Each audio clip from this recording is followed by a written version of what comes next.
மக்களை இந்த ஒரு பதிவில் நம்ம என்ன பார்க்க போகிறோம்னா, முதல்ல ஒரு சின்ன ரிக்வஸ்ட் வச்சிடறேன். என்னோட வீடியோக்கள் நீங்கள் ஃபுல்லாக பாருங்கள் அப்படிங்கிற ஒரு விஷயத்தை பார்த்தீங்கன்னா நான் கேட்கவே மாட்டேன். உங்களுக்கு எவ்வளோ தூரம் பிடிக்குதோ அவ்வளோ தூரம் பாருங்கள் அப்படிங்கிறது தான் என்னுடைய கோர் ஐடியா.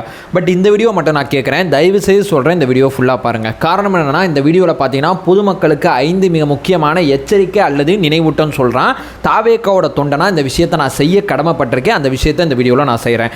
2026 தேர்தலில் பார்த்தீங்கன்னா திமுக நிச்சயமாக ஆட்சிக்கு வரப்போகிறதில்ல. அது நமக்கு நல்லா தெரிஞ்ச விஷயம்தான். திமுகவுக்கு மாற்றா பொதுமக்கள் பெருசாக நம்புறது தாவேக்கா தான். ஆனால் இதே பொதுமக்களில் சில பேர் பார்த்தீங்கன்னா, இல்லைப்பா எனக்கு அதிமுக பாஜகவுக்கு நான் ஓட் பண்ணலான்னு இருக்கேன் அப்படிங்கிற மைண்ட் செட்டில் இருந்தீங்கன்னா உங்கள்கிட்ட தான் இந்த வீடியோவில் பேசணும்னு நினைக்கிறேன். நீங்கள் இந்த வேலையை நீங்கள் பார்த்துட்டீங்கன்னு வைங்களேன், நம்ம 5 விஷயத்தில் கஷ்டப்பட போகிறோம். அந்த விஷயத்தை தான் இந்த வீடியோவில் நம்ம பார்க்க போகிறோம். ஒன்றா தெளிவாக நம்ம பார்க்கலாம். உற்சாக வணக்கங்கள், வாங்க பதிவுக்குள்ளே போகலாம். இப்போ முதல் விஷயம் மக்களே, தாவேக்கா என்றைக்குமே பார்த்தீங்கன்னா திமுகவுக்கு மாற்றா நம்ம திமுக மேலே இருக்கிற கோவம் என்னென்னா, ஊழல் பண்ணுது, மக்களோட பிரச்சனையில் கண்டுக்கலை அப்படிங்கிறது தான் நம்மளோட கோவம். தாவேக்கா அதை நிச்சயமாக செய்யாது. தாவேக்கா கண்டிப்பாக பார்த்தீங்கன்னா மக்களோட பிரச்சனைகளை இப்போயே எடுத்து எங்கள் தோழர்கள் நிறையா பேசிகிட்டு இருக்காங்க. ஆர்ப்பாட்டம் போராட்டம் அத்தனையுமே அறிவிச்சுக்கிட்டு இருக்காங்க. தலைமையும் பார்த்தீங்கன்னா மக்கள் பிரச்சனைகளை கேட்டுக்கொண்டிருக்குது. அதிகாரத்துக்கு வந்த பிறகு பார்த்தீங்கன்னா மக்கள் பிரச்சனையை தீர்க்கிறது தான் எங்களுடைய ஒரே வேலை. மதச்சார்பற்ற சமூக நீதி அரசு தான் எங்கள் அரசு அப்படிங்கிறத எங்கள் அண்ணன் ரொம்ப தெளிவாக ரொம்ப ஆழமாக சொல்லிட்டாங்க. அப்படியே திரும்பி இந்த பக்கம் அதிமுக பாஜக கூட்டணிக்கு நீங்கள் ஓட் பண்ணிங்கன்னா, இப்போ தமிழகத்தில் நடக்கக்கூடிய சினாரியோ அத்தனையுமே எடுத்து பாருங்களேன். இந்த விஷயம் அத்தனையுமே நான் பேசுறதுக்கு முன்னாடி பார்த்தீங்கன்னா அண்ணாமலை அவர்கள் பேசின இந்த கார்டு தான். எடப்பாடி பழனிசாமியில் ஆட்சி தமிழகத்தில் இருக்குமாங்கிறது கேள்விக்குறியா இருக்கு. எடப்பாடி அப்படிங்கிற பேரில் பார்த்தீங்கன்னா இங்கே பாஜக ஆட்சி நடக்கிறதுக்கு தான் ஏராளமான வாய்ப்புகள் இருக்கு. பாஜக ஆட்சி நடந்தால் இங்கே என்ன நடக்கும்? பாஜக என்றைக்குமே மக்களோட அடிப்படை பிரச்சனைகளை கவனம் செலுத்தாது, மத ரீதியான பிரச்சனைகள் தான் கவனம் செலுத்தும். உதாரணத்துக்கு பார்த்தீங்கன்னா திருவண்ணாமலையை புனித நகரமாக ஆக்கணும் அப்படிங்கிறது அவங்களுடைய கோரிக்கையாக இருக்கு. அங்கே இருக்கக்கூடிய தாவேக்கா தொண்டர்கள் என்ன சொல்கிறாங்க? திருவண்ணாமலை மக்களோட அடிப்படை பிரச்சனைகளை தீர்க்கணுங்கிறது தான் எங்களுடைய கோரடியாக இருக்குது. மக்களோட பிரச்சனைகளை தீர்க்கணுமா அல்லது மத ரீதியாக பார்த்தீங்கன்னா புனித நகரமாக அறிவிக்கணுமா? நான் ஒரு மதத்தை ஃபாலோ பண்ணுறேன், நீங்கள் ஒரு மதத்தை ஃபாலோ பண்ணுறீங்க. என் மத நம்பிக்கையை நீங்கள் ஃபாலோ பண்ண வேண்டிய அவசியம் என்ன இருக்குது, கட்டாயம் என்ன இருக்குது? இங்கே தனி மனிதர்கள் பார்த்தீங்கன்னா மதம் சார்ந்து இருக்கலாம். அரசு என்றைக்குமே மதம் சார்ந்து இருக்கக்கூடாது. அரசு மதம் சார்ந்து இருந்தால் அங்கே பார்த்தீங்கன்னா நிச்சயமாக அந்த அரசுக்கான வளர்ச்சிக்கான அரசாக இருக்காது. மத ரீதியான பிரச்சனை இங்கே அதிகமாகும். மத ரீதியான பிரச்சனைகள் இங்கே விவாதிக்கப்படும். மத ரீதியான பிரச்சனைகள் மட்டும்தான் இங்கே பேசப்படும். மக்களோட பிரச்சனை அப்படிங்கிறது இங்கே கீழே போயிடும். அதனால தான் இங்கே ஒரு அரசு மத சார்ந்த அரசாக இருக்கக்கூடாது அப்படிங்கிறதுல எங்கள் தலைவர் ரொம்ப தெளிவாக இருக்காரு. அதனால தான் மதச்சார்பற்ற சமூக நீதி கொள்கைகள் அப்படிங்கிறது தாவேக்காவோட கொள்கைகளாக இருக்குது. ஆனால் இங்கே அதிமுக பாஜக ஆட்சிக்கு வந்தால் முழுக்க முழுக்க பார்த்தீங்கன்னா மத அரசியல் தான் பண்ணுவாங்க. இங்கே மக்கள் பார்த்தீங்கன்னா ஒரு விஷயத்துக்கு ஒன்று கூடுறாங்கன்னா ஒரு ஆர்ப்பாட்டம் போராட்டம் அந்த மாதிரி விஷயத்துக்கு ஒன்று கூடுவாங்க. இங்கே பிஜேபி ஒன்று கூடுற விஷயங்கள் அத்தனையுமே எடுத்து பார்த்தீங்கன்னா மத ரீதியான விஷயங்களுக்கு மட்டும்தான் பிஜேபி நிறையவே ஒன்று கூடும்.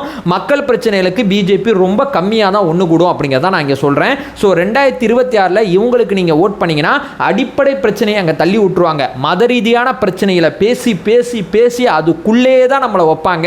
அந்த டிஸ்கஷன் மட்டும்தான் நடக்கும்.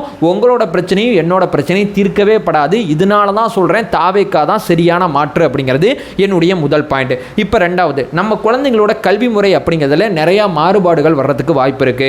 இப்போ பார்த்தீங்கன்னா நம்ம குழந்தைகள் இருமொழி கொள்கையில் படிச்சுக்கிட்டு இருக்காங்க. மும்மொழி கொள்கை அப்படிங்கிறத கட்டாயம் பண்ணுவோம் அப்படிங்கிறதுல பிஜேபி ரொம்ப தெளிவாக இருக்காங்க. கல்வி நிதியெல்லாம் கொடுக்காம அவ்வளவு பெரிய அராஜக அரசியலை பண்ணிக்கிட்டு இருக்காங்க. ஒருவேளை பார்த்தீங்கன்னா இங்கே இருமொழி கொள்கைக்கு மாற்றா மும்மொழி கொள்கை வந்துச்சுன்னா என்ன நடக்கும்னா, நம்மளுடைய தாய்மொழி அழிஞ்சு போகும். நம்ம குழந்தைகள் பார்த்தீங்கன்னா கல்வி இடைநிற்றல் அப்படிங்கிறது அதிகமாயிரும். நம்ம குழந்தைகளுக்கு பார்த்தீங்கன்னா எக்ஸ்ட்ரா கல்வி மேலே ஒரு வெறுப்பே வந்துடும். இந்த மாதிரி 3 விஷயங்கள் நடக்க வாய்ப்பு இருக்கு. ஸோ கல்வியில் இவ்வளோ தூரம் முன்னணியில் இருக்கிற மாநிலம் பார்த்தீங்கன்னா பின்னாடி போகிறதுக்கு ஏராளமான வாய்ப்புகள் இருக்குது. ஏன்னாப்பா 3 மொழி படித்தா குழந்தை நல்லா தானப்பா இருக்கும், நிறையா விஷயம் கற்றுக்கும், நிறைய விஷயம் பேசும் தானே நீங்கள் ஆசைப்படுறீங்க. இங்கே நான் ஒரு கான்செப்டை சொல்கிறேன். ஒரு குழந்தை பார்த்தீங்கன்னா எத்தனை மொழி தெரிஞ்சுக்குது, எத்தனை மொழி படிக்குதுங்கிறது முக்கியம் கிடையாது. ஒரு மொழியில் எவ்வளோ தூரம் ஆழமாக இருக்குது அப்படிங்கிறது தான் முக்கியம். இங்கே 2 மொழியில் பார்த்தீங்கன்னா நம்ம நிறையா பாடங்களை சொல்லிக் கொடுக்க வேண்டிய அவசியம் இருக்குது. நிறையா மொழிகள் சொல்லிக் கொடுக்கறதுனால ஒரு குழந்தை என்றைக்குமே அறிவார்ந்த குழந்தையாக மாறாது. 2 மொழியில் ஆழமாக நிறையா பாடங்களை சொல்லிக் கொடுக்க வேண்டிய அவசியம் இருக்குது. அடிப்படை பாலியல் கல்வியை குழந்தைகளுக்கு சொல்லிக் கொடுக்க வேண்டியது இருக்குது. ஏஐ டெக்னாலஜியை சொல்லிக் கொடுக்க வேண்டியது இருக்குது. தொழிற்சாலைக்கும் குழந்தைக்கும் நடுவில் ஒரு பெரிய கேப் இருக்குது. அதை பற்றி புரிதல்களை நிறைய ஏற்படுத்த வேண்டியது இருக்குது. அறிவியல் பூர்வமாக பல்வேறு விதமான விஷயத்தை குழந்தைக்கு சொல்லிக் கொடுக்க வேண்டியது இருக்குன்னு சொல்லி இருமொழி கொள்கையிலே பார்த்தீங்கன்னா நிறைய விஷயங்களை பண்ண வேண்டிய தேவையும் கட்டாயம் இருக்குது. இங்கே 3வது மொழி அப்படிங்கிறது திணிக்கிறது பார்த்தீங்கன்னா உண்மைக்குமே ஒரு திணிப்பு அரசியல் தான். அதாவது தமிழ்நாட்டை சேர்ந்த என்னுடைய குழந்தை தமிழில் பேசுனா தமிழ்நாட்டில் சேர்ந்த அத்தனை பேர்ட்டையுமே அந்த குழந்தையால் உரையாட முடியும். அந்த குழந்தை பார்த்தீங்கன்னா ஆங்கிலம் கற்றுக்குச்சுன்னா நம்ம தென் மாநிலங்களில் அந்த குழந்தை குழந்தை சர்வே பண்ணிடலாம், உலகம் முழுக்க சர்வே பண்ணிடலாம். அதே நேரத்தில் வட இந்தியாவில் இருக்கிற ஒரு குழந்தையை பார்த்தீங்கன்னு வச்சுங்களேன், அந்த குழந்தை வட இந்தியாவில் இருக்கக்கூடிய ஒரு அடிப்படை மொழி, தன்னுடைய மொழி அந்த குழந்தை கற்றுக்கும். வட இந்தியாவை சேர்ந்த அத்தனை பேர்ட்டையும் பேசுறதுக்கு பார்த்தீங்கன்னா, ஏன்னா அங்கே பார்த்தீங்கன்னா யாருக்குமே இங்கிலீஷ் பெருசாக தெரியாது, அதனால ஹிந்தி அப்படிங்கிற ஒன்று அவங்க கற்றுக்குறாங்க. மூணாவது பார்த்தீங்கன்னா உலகம் முழுக்க அவங்க பேசுறதுக்கு அங்கே பார்த்தீங்கன்னா ஆங்கிலம் அங்கே தேவைப்படுது. இங்கே தமிழ்நாட்டில் இருக்கக்கூடிய குழந்தை பார்த்தீங்கன்னா இணைப்பு மொழியாக ஆங்கிலத்தை மட்டும்தான் ஃபாலோ பண்ணுது. வட இந்தியாவில் இருக்கிறவங்களுக்கு ஆங்கிலம் தெரியாது அப்படிங்கிறதுக்காண்டி தமிழ்நாட்டை சேர்ந்த நம்ம கூடுதலாக பார்த்தீங்கன்னா அவங்களுக்கு தெரியாதுப்பா அப்படிங்கிறதுக்காண்டி நம்ம ஒரு மொழி படிக்க வேண்டிய அவசியம் கிடையாது.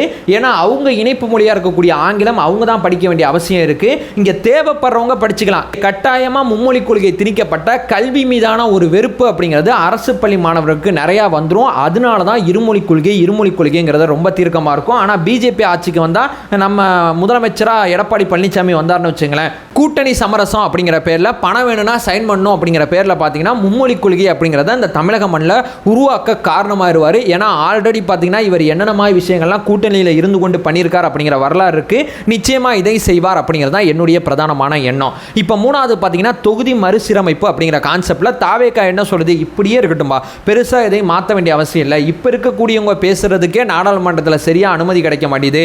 அதிகமான மெம்பர்ஸ் அங்கே போனால் மட்டும் மக்கள் பிரச்சனை தீர்க்கப்படாது. இங்கே கிரவுண்ட் லெவலில் இருக்கக்கூடிய வேலைகளை அதிகமாக பார்க்கறது தான் சரியான தீர்வாக இருக்கும்னு சொல்லி மக்கள் பிரதிநிதிகளை அதிகப்படுத்த வேணாங்கிற கான்செப்டில் தாவேக்கா ரொம்ப ஸ்ட்ராங்காக இருக்குது. அதே நேரத்தில் அதிமுக பிஜேபி அங்கே ஆட்சியில் அமைஞ்சிச்சுன்னா தொகுதி மறுசீரமைப்பு அப்படிங்கிற விஷயத்தில் இந்த மண்ணோட உரிமையை விட்டு கொடுத்துருவாங்களோ அப்படிங்கிற ஐயம் இருக்குது. ஏன்னா இவங்களுக்கு முக்கியம் அதிகாரம், இவங்களுக்கு முக்கியம் பணம். அது ரெண்டும் கிடச்சிச்சுன்னா நீங்கள் என்ன வேணால் பண்ணிக்கங்க, எங்கள் மேலே இந்த ஊழல் வழக்கெல்லாம் போட்டு எந்த நடவடிக்கையும் எடுக்காதீங்க, மற்றபடி நான் வந்து பெருசாக இந்த விஷயத்திலே கன்சிடர் பண்ணிக்க மாட்டேன், கண்டுக்க மாட்டேன் அப்படிங்கிறது தான் அதிமுகவோட பிரதானமான விஷயமா இருக்குது. இப்போ இருக்கக்கூடிய அதிமுக அப்படி தான் இருக்குது. ஏன்னு சொல்லி கேட்டிங்கன்னா, எடப்பாடி பழனிசாமி அவர்கள் தலைமையில் பார்த்தீங்கன்னா இந்த சிஏஏ என்ஆர்சி விஷயத்தில் கூட கடுமையான எதிர்ப்புகள்லாம் அவங்க பதிவு செய்யவே இல்லை. வகுப்பு விஷயத்தில் பார்த்தீங்கன்னா கடுமையான எதிர்ப்புலாம் அவங்க பதிவு செய்யலை. அப்படியே போகிற போக்கில் கூட்டணியில் இருக்கோம்னு சொல்லி சமரசம் பண்ணி கொண்டே ஓட்டுவாங்க. தொகுதி மறுசீரமைப்பு அப்படிங்கிற விஷயத்தில் நம்ம தொகுதிகளை இழக்கிறதுக்கு ஏராளமான வாய்ப்புகள் கூட இந்த கவர்மெண்ட் ஆட்சியில் இருந்தால் நடக்கிறதுக்கு வாய்ப்பு இருக்குது. ஏன்னா பெருசாக நம்மளை கன்வின்ஸ் பண்ண தான் நிறையா ட்ரை பண்ணுவாங்க.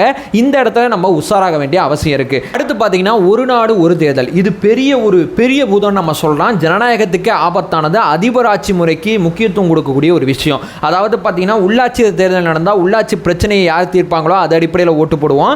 மாநகராட்சி தேர்தல் நடந்துச்சுன்னா மாநகராட்சி பிரச்சனையானது அங்கே முக்கியத்துவமாக இருக்கும். இங்கே எல்லாத்துக்கும் ஒரே சீரா, அதாவது மத்திய அரசோட விஷயங்களுக்கும் மாநில அரசோட விஷயங்களுக்கும் ஒரே மாதிரி தேர்தல் நடந்துச்சுன்னா இங்கே மத்திய அரசு விஷயங்களுக்கு மட்டும்தான் நம்ம முக்கியத்துவம் கொடுப்போம், மாநில அரசை நம்ம கண்டுக்க மாட்டோம். இங்கே இருக்கக்கூடிய அரசும் ஒரே மாதிரி இருந்துச்சுன்னா தேவையற்ற சர்ச்சைகள் இருக்காது, ஒரே அரசாக இருக்கும் அப்படிங்கிற கான்செப்டில் பார்த்தீங்கன்னா பொதுமக்கள் ஓட் போட்டுருவாங்க. இங்கே ஜனநாயகமாக பார்த்தீங்கன்னா ஒவ்வொரு தேர்தலையுமே ஒவ்வொரு பிரச்சனைகளும் இங்கே விவாதிக்கப்பட்டு இருக்கும். மாநில அரசு சம்பந்தப்பட்ட விஷயத்தில் பார்த்தீங்கன்னா மாநில அரசு சம்பந்தப்பட்ட பிரச்சனைகள் இங்கே விவாதத்துக்குள்ளாகும். இந்த பிரச்சனையை எந்த அரசு சரியாக தீர்க்கும், எந்த கட்சி சரியாக தீர்க்குமோ அந்த கட்சிக்கு வாக்கு போடுவோம். இதை ஒரு தேவையில்லாத அணி, தேவையில்லாத செலவுன்னு பார்க்குறவங்க எப்படி ஒரு ஜனநாயகவாதியாக இருப்பாங்க? இவங்க அத்தனை பேரும் ஒரே தடவை தான் எலெக்ஷன் நடக்கும், பேருக்கு நடக்கும், அதுக்கு ஓட்டு போடுறோம், ஓட்டு போட்டுக்கோ அப்படிங்கிற கான்செப்டில் பார்த்தீங்கன்னா இந்தியாவோட ஜனநாயகத்துக்கு நேரெதிரான விஷயமா இருக்கக்கூடிய ஒரு நாடு ஒரு தேர்தல் அப்படிங்கிற விஷயத்தை கொண்டு வருவாங்க. அந்த தேர்தலையும் பார்த்தீங்கன்னா அதிமுக கூட்டணியில் இருக்குங்கிற ஒரே காரணத்துக்காண்டி பார்த்தீங்கன்னா பழைய வரலாறுகள் உங்களுக்கு நிச்சயமாக தெரியும். அதற்கும் பார்த்தீங்கன்னா ஒத்துதுவாங்க, அதற்கும் பார்த்தீங்கன்னா சப்போர்ட்டிவாக சில விஷயத்தை பண்ணுவாங்க. இதில் பார்த்தீங்கன்னா தலைப்புச் செய்தியாக ஒரு விஷயத்தை கிரியேட் பண்ணுவாங்க. இதன் மூலமாக பார்த்தீங்கன்னா அரசுக்கு இவ்வளோ மிச்சமாகுது. ஒரு அரசு தேர்தலுக்கு செலவு பண்ணாத அரசு என்னைய அரசு? தேர்தலை தாண்டி ஒரு அரசு வேற எந்த விஷயத்தில் கவனம் செலுத்த வேண்டியது இருக்கு? மக்களோட இறுதி அதிகாரம் அப்படிங்கிறது தேர்தலில் தான் இருக்கு. அந்த அதிகாரத்தில் சமரசம் செய்து கொண்டிருக்கக்கூடிய அரசு எப்படி மக்களுக்கான அரசாக இருக்கும்? இந்த விஷயத்தெல்லாம் இவங்க திங்க் பண்ண விட மாட்டாங்க. இதற்கெல்லாம் பார்த்தீங்கன்னா அதிமுகவை கன்வின்ஸ் பண்ணி ஒரு நாடு ஒரு தேர்தல் அப்படிங்கிறத நோக்கி நகர்த்தி கொண்டு போவாங்க. இதுவும் 2029க்குள்ளே தான் நடக்கிறதுக்கு வாய்ப்பு இருக்குது. இப்போ நான் சொல்கிற விஷயங்கள் அத்தனையுமே 2029க்குள்ளே நடக்க வாய்ப்பு இருக்குது. 26ல் இவங்களுக்கு வாய்ப்பு கொடுத்தோம்னா 29க்குள்ளே இது அத்தனையுமே நம்ம அனுபவிக்க வேண்டிய தேவை இருக்குது. அடுத்து பார்த்தீங்கன்னா பொது சிவில் சட்டம் அப்படிங்கிறது மத நம்பிக்கை சம்பந்தப்பட்ட விஷயத்தில் கொண்டு வருவாங்க. எப்படி கொண்டு வர போகிறாங்க, என்ன மாதிரி பண்ண போகிறாங்கன்னு தெரியல. வவுஃப் விஷயத்தில் பார்த்தீங்கன்னா வவுஃப் அப்படிங்கிற விஷயத்துக்குள்ளே இருக்கக்கூடிய சில முறைகேடுகள், சில தப்புகளை நாங்கள் கண்டிக்கிறோங்கிற பேரில் அந்த அதிகாரம் அத்தனையுமே தன்வசப்படுத்துகிற முயற்சி பண்ணாங்க. பார்த்தீங்களா, பேர் ஒன்று இருக்கும், உள்ளே பார்க்குற வேற இஸ்லாமியருக்கு எதிரான வேலை தான் பார்ப்பாங்க. எனக்கு இந்த பொது சிவில் சட்டமும் வர்றதுக்கு இன்னும் நாட்கள் இருந்தாலும் இதன் மேலே நம்பிக்கை இல்லை. அதுலேயும் இஸ்லாமியருக்கு எதிரான வெறுப்பு அரசியல் தான் முன்னெடுப்பாங்க. அவங்க நம்ம பகுதியில் என்ன ஒரு கான்செப்ட் இருக்காங்கன்னா, இங்கே 100 கோடி பேர் இருக்கும், 40 கோடி பேர் நமக்கு ஓட்டு போடலன்னா என்ன, 100 கோடி பேருக்கு தேவைப்படுற அரசியலை பண்ணிட்டு போயிடுவோம் அப்படிங்கிறது தான் பிஜேபியோட கான்செப்டாக இருக்குது. ஆனால் தமிழகத்தில் பார்த்தீங்கன்னா எல்லாருக்கும் சரத்குமார் ஆசா தான் நம்ம அரசு இருக்கணுங்கிறது தான் நம்ம கான்செப்டாக இருக்குது. ஒரு மத ரீதியான மக்களை பிரித்து இந்த மக்களுக்கான அரசியலை பண்ணிவிட்டு இவங்களுக்கு தேவைப்படுற விஷயத்தை செஞ்சுட்டு நான் இதுக்கு ஓட்டு வாங்கிட்டு இந்த மக்களுக்கு பார்த்தீங்கன்னா எவ்வளோ தூரம் முடியுமோ இவங்களை அந்நியப்படுத்தி இவங்க வேறு ஒருத்தங்கிற ஒரு கிரியேட்டிவான ஒரு விஷயத்தை கொண்டு வந்து இது அத்தனையுமே பண்ணி பார்த்தீங்கன்னா ஒரு அரசியலை பண்ணுவாங்க. எல்லா அரசியலுக்குள்ளேயும் பார்த்தீங்கன்னா மத ரீதியான அரசியலை பிரித்து பிரித்து பிரித்து பிரித்து பண்ணுவாங்க. பொது சிவில் சட்டம் அப்படிங்கிற அபாயகரமான விஷயம் பார்த்தீங்கன்னா 2029க்குள்ளே பண்ணுறதுக்கு வாய்ப்பு இருக்குது. இந்த கல்விங்கிறது 2029க்குள்ளே பண்ண வாய்ப்பு இருக்குது. பொது சிவில் சட்டம் 2029க்குள்ளே, அதே நேரத்தில் ஒரு நாடு ஒரு தேர்தல் 2029க்குள்ளே, மத ரீதியான அரசியல்ங்கிறது இப்போலேருந்து ஸ்டார்ட் பண்ணிட்டாங்க. நிச்சயமாக அவங்க வந்த பிறகு எல்லாமே இதை பண்ணுவாங்க. தொகுதி மறுசீரமைப்பும் 2029க்குள்ளே. இப்படிப்பட்ட மிக முக்கியமான பிரச்சனைகள் அத்தனையுமே 2029க்குள்ளே பிஜேபி பண்ணுறதுக்கு நிறைய வாய்ப்பு இருக்குது. அதெல்லாம் பண்ணும்போது பார்த்தீங்கன்னா கூட்டணியில் அதிமுக இருந்தால் எல்லாத்துக்கும் மண்டையாட்டும் அப்படிங்கிறது தான் என்னுடைய பிரதானமான கான்செப்டாக இருக்குது. எல்லாத்துக்கும் மண்டையாற்ற ஒரு அரசு இருந்துச்சுன்னா நம்ம உரிமைகள் அத்தனையுமே இழந்துருவோம். இங்கே தாவேக்கா அப்படிங்கிறது திமுக பார்த்தீங்கன்னா மறைமுக கூட்டாளியாக இருக்குது, அதிமுக பார்த்தீங்கன்னா நேரடி கூட்டாளியாக இருக்குது. தாவேக்கா மட்டும்தான் மதம் சார்ந்த அரசியல் பண்ணாமல் மதச்சார்பற்ற சமூக நீதி கொள்கைகள் அடிப்படையில் ஒரு அரசு அமைக்கிறதுக்கு ஏராளமான வாய்ப்புகள் இருக்குது. ஸோ அதிமுக பாஜக கூட்டணிக்கு ஓட் பண்ணிங்க, திமுக வேணான்னா நிச்சயமாக சொல்கிறேன் நிறையா பிரச்சனைகளை நீங்களும் நானும் சேர்ந்தே சிக்கிப்போம் அப்படிங்கிறதான் என்னுடைய பிரதானமான விஷயமா இருக்குது. இதை சொல்லிட்டு இந்த வீடியோ நான் என் பண்ணிக்கிறேன். நம்ம சேனலை ஃபர்தராக ஃபாலோ பண்ணிங்கன்னா பொலிட்டிக்கல் சார்ந்து மிக முக்கியமான பல பதிவுகளை பார்த்துட்டு இருக்கோம். நம்மளோட ஒரே நோக்கம் அறியாமை அகற்ற வேண்டும், அறியாமை அகற்றப்பட வேண்டும். Thank you so much.